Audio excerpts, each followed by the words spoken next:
En este entorno más caótico, ¿cómo evalúas a los europeos? Parecen estar a favor de la campaña contra Irán, del mismo modo que han sido más que favorables a la campaña contra Rusia.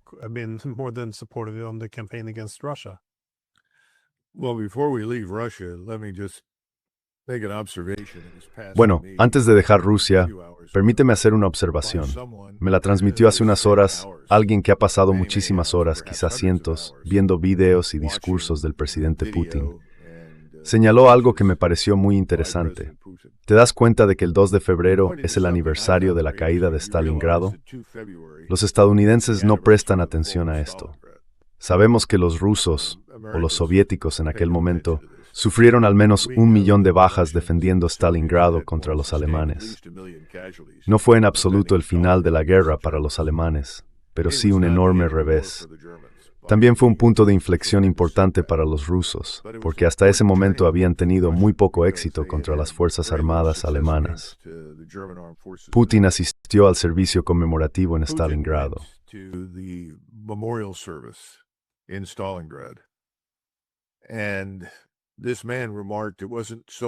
Y este hombre comentó que no era tanto lo que dijo Putin, que era predecible, sino que nunca lo había visto tan serio. No solo profundamente conmovido por el acontecimiento, eso no es inusual en Rusia, sino especialmente sombrío, casi abatido en su postura y expresión. Relacionó esto con algunas discusiones que se están produciendo en Rusia entre distintas personas, sugiriendo que el presidente Putin puede haber llegado al punto en que ya no está seguro de que haya mucha esperanza de lograr algún tipo de, bueno, no quiero decir reconciliación, pero sí algún tipo de acuerdo útil con Washington. Creo que el presidente Putin ha llegado ahora a la conclusión de que Rusia puede tener que oponerse a nosotros.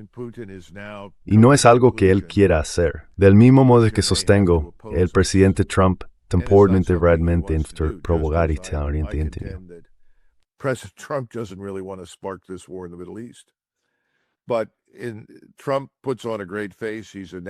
Pero Trump muestra una gran fachada. Es un vendedor nato. Ese es su mayor talento, el marketing. Habla y transmite una impresión que creo está totalmente desconectada de lo que realmente le preocupa. Pero ese no es el caso de Putin. Esto al parecer era muy evidente. Digo esto porque hay mucha gente en Occidente que no entiende a los rusos, y desde luego no entiende al presidente Putin. Instaría a todo el mundo a tomarse el tiempo de ver ese servicio conmemorativo del 2 de febrero y observarle con mucha atención, no solo las declaraciones traducidas, sino mirarle a él, su postura, cómo se comporta. Está muy serio. Creo que es muy grave.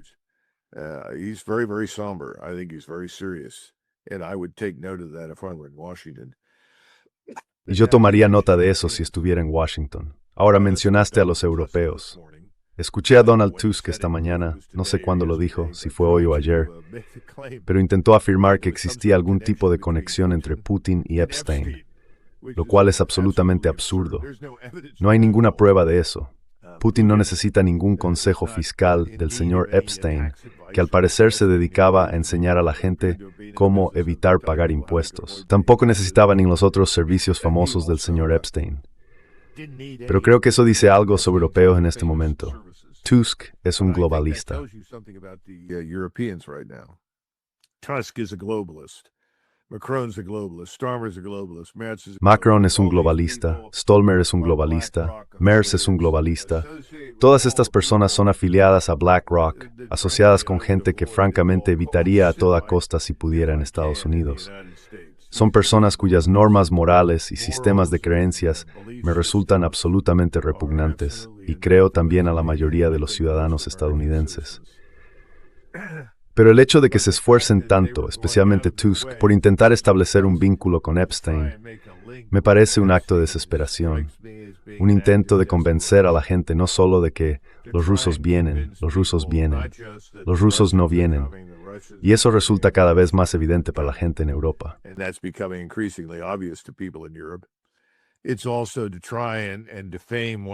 También es un intento de difamar al presidente Putin y a su gobierno una vez más, de presentarlo como la encarnación del mal, cosa que no es ni nunca fue. Creo que los europeos están atascados. Lo que todos esperamos es que los respectivos electorados expulsen a esta gente más pronto que tarde, porque no hay motivo para el conflicto entre Europa y Rusia. Pero eso aún no ha ocurrido, y esperamos que suceda más pronto que tarde.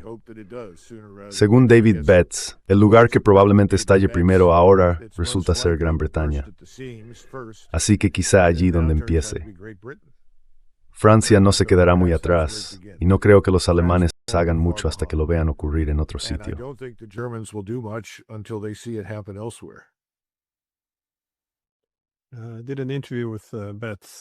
Hice una entrevista con David Betts y le pregunté cuándo sería demasiado tarde para revertir parte de esto. Parecía bastante convencido de que ese punto había pasado hace mucho tiempo, así que algo que se asemeje al menos a una guerra civil es más o menos inevitable. Pero lo interesante es lo de Gran Bretaña.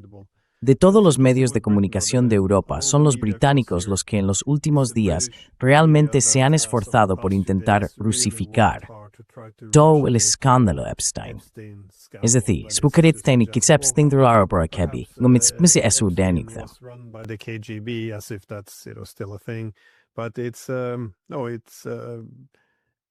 Pero muestra el intento de apoyarse en el odio continuo hacia Rusia para desviar la atención, pero también una forma muy cínica de intentar ofrecer cobertura política a sus propias élites, muchas de las cuales están implicadas en esto.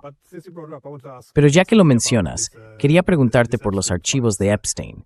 ¿Qué se puede concluir realmente de ellos? Quiero decir, hay una red de poder oculta muy fuerte. No es un estado profundo, pero sigue siendo una red muy profunda, lo que sugiere que el poder no reside realmente en los votantes. En cambio, dejando de lado el lenguaje educado, gran parte del poder reside entre, ya sabes, élites pervertidas. ¿Qué importancia crees que tiene esto para las políticas exteriores de Occidente?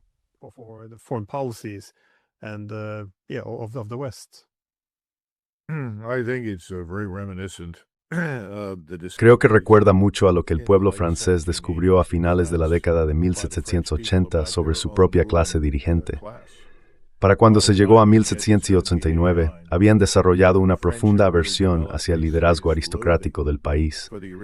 Los aristócratas despreciaban todas las normas morales y los valores.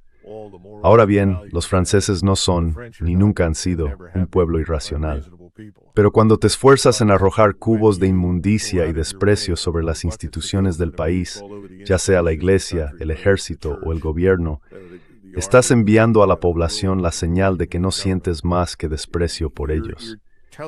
Y una de las razones por las que se produjo la revolución de 1789 no fue solo porque el precio del pan se hubiera vuelto inasequible.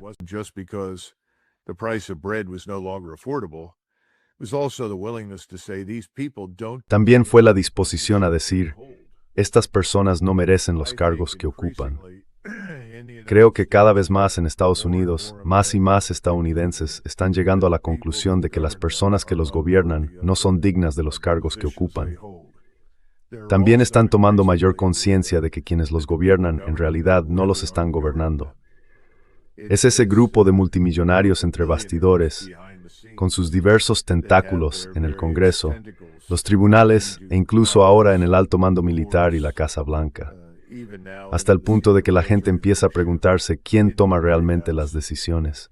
Y cada vez más concluyen que no son las personas que elegimos, sino las que pagaron por la elección.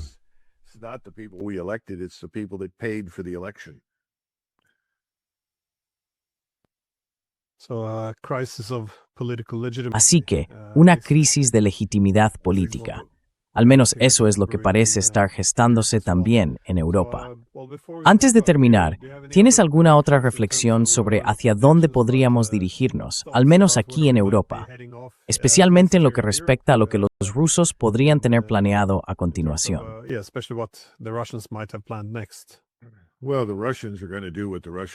Bueno, los rusos van a hacer lo que los rusos vayan a hacer.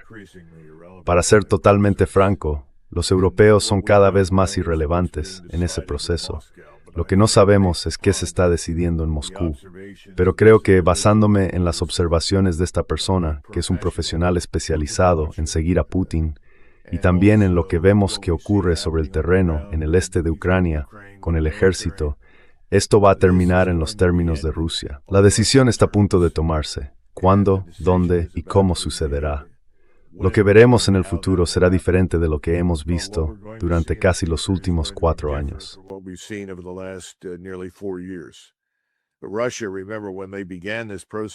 Rusia, recuerda cuando comenzaron este proceso, su ejército era demasiado pequeño, completamente mal equipado e incapaz de hacer frente a la crisis. Les llevó unos meses darse cuenta de ello. Pero hacia junio o julio el presidente Putin se reunió con sus dirigentes y decidió: sabéis, vamos a tener que cambiar todo lo que pensábamos. Todas nuestras suposiciones originales son erróneas y tendremos que construir una nueva fuerza. Y lo han hecho. Así que creo que ahora están en una situación en la que saben que tienen en efecto una posición dominante sobre el terreno en Europa y saben que los europeos no tienen nada con lo que detenerlos. Así que la pregunta es, ¿hasta dónde vamos a llegar antes de decir finalmente basta ya?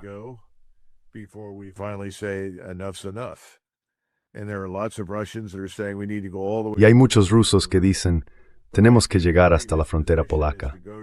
Pero creo que la predisposición es avanzar hasta el río Dnieper, sin duda apoderarse de Odessa, y potencialmente, aunque no es algo que Putin quiera hacer, marchar directamente hacia Kiev y deshacerse de este gobierno. Hay otros que pueden tomar las riendas y dirigir el gobierno en el resto de Ucrania. Pero lo que la gente nunca ha entendido es que los rusos no quieren gobernar Ucrania occidental. No quieren. Y tienen una larga experiencia con la gente de allí. También los polacos, por cierto. Las únicas personas que, por increíble que parezca, han tenido algún éxito real gobernando Ucrania occidental durante un tiempo fueron los austríacos.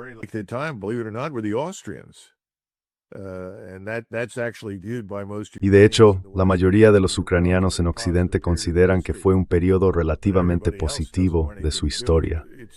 Pero todos los demás no quieren tener nada que ver con ello. Es kriptonita. Todo el mundo quiere mantenerse alejado. Así que puede que con el tiempo estos gobiernos europeos se desmoronen y sean sustituidos por personas con una visión más realista de sí mismas.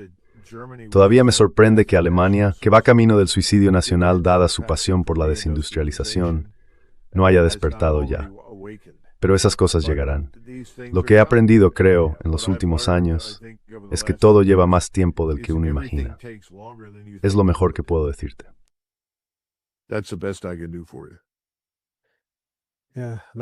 Sí, eso hace que sea difícil calcular el momento, pero aún así el camino parece estar claramente trazado. Así que bueno, coronel, como siempre, muchísimas gracias por su tiempo. Gracias, Glenn.